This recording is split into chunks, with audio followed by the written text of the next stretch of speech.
কোন গলিতে কয়টা কুকুর, কোনটা মা হবে, কোনটা অসুস্থ, কোনটাই বা দলের থেকে একা পড়ে রয়েছে, সব জানেন মোহাম্মদ সিরাজুল ইসলাম।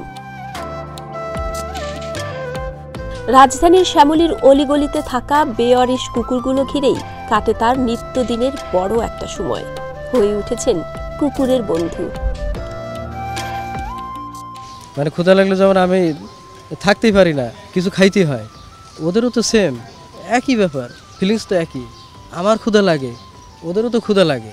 2 বছর আগে খুব অসুস্থ অবস্থায় এই কুকুরটাকে উদ্ধার করেন সিরাজুল। এখনও এটি একা থাকতেই পছন্দ করে, তবে ঠিক জানে প্রয়োজন মতো ওষুধ খাবার নিয়ে হাজির হবেন প্রাণবিক এই মানুষটি।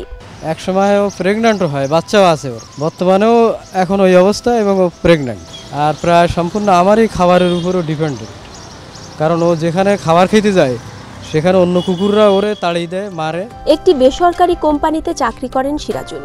অফিস শেষ করেই ছোটেন বাজারে মাংসের দোকানে। সেখান থেকে হাঁস মুরগির নাড়ি ভুড়ি সহ ফেলে দেয়া অংশ অল্প টাকায় সংগ্রহ করেন। তা দিয়েই করেন শত শত কুকুরের খাবারের ব্যবস্থা। পোলট্রি মুরগির চামড়া, পা, মাথা এগুলো তো অনেকেই নেয় না, ফেলাই দেয়, আর এগুলো ওদের খুব প্রিয় খাদ্য। আমি ওইগুলো কালেক্ট করি। তো সব মিলিয়ে এই প্রায় 15-20 কেজি খাবার আমি রেগুলার বাজার থেকে আনি। এই কাজ করতে গিয়ে অনেক সময় সংকটের মুখে পড়ে যান। রাস্তার কুকুর খাওয়ানো পছন্দ করেন না অনেকেই, এমনকি পরিবার থেকেও মেলে না সমর্থন।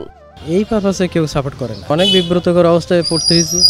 সব মানুষ তো সমান না, অনেকে আমাকে মারতেও গেছে, অনেকে মারছেও। এই তো কিছুদিন আগে এই জায়গায় এক ছেলে আমাকে চড় মারছে মুখে, এই যে পথে খাবার দিচ্ছিলাম। কিন্তু নিষ্পাপ এই প্রাণীদের সাথে যে ভালোবাসায় বেঁধে গেছেন সিরাজুল, একদিন তাদের কাছে না গেলেই হাহাকার করে ওঠে অন্তর। তবে আশার কথা, সিরাজুলকে দেখে অনেকেই আবার প্রাণীর ওপর সহনশীল হয়ে উঠছেন। কেউ কেউ খাবার দিতেও এগিয়ে আসছেন।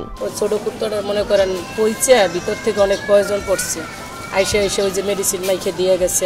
ওনাকে দেখে আমিও ভালোবাসি কুকুরদের, আরও খাবার দিই। প্রত্যেকেরই নৈতিক দায়িত্ব যে রাস্তায় যে কুকুরগুলো থাকে এগুলোকে খাওয়ানো, আর উনি এটা খুব ভালোভাবেই পালন করছে। খুব ভালোবাসে, সন্তানের মতন সে ভালোবাসে। সিরাজুল ইসলাম মনে করেন পৃথিবীটা কেবল মানুষের নয়, ক্ষুধা যন্ত্রণায় সব প্রাণীর অনুভূতি মিশে যায় এক সুতোয়। সেখানে সহানুভূতির হাত বাড়ানোই মানুষের শ্রেষ্ঠত্বের সৌন্দর্য। হৈমন্তী শুক্লা, প্রতিদিনের বাংলাদেশ।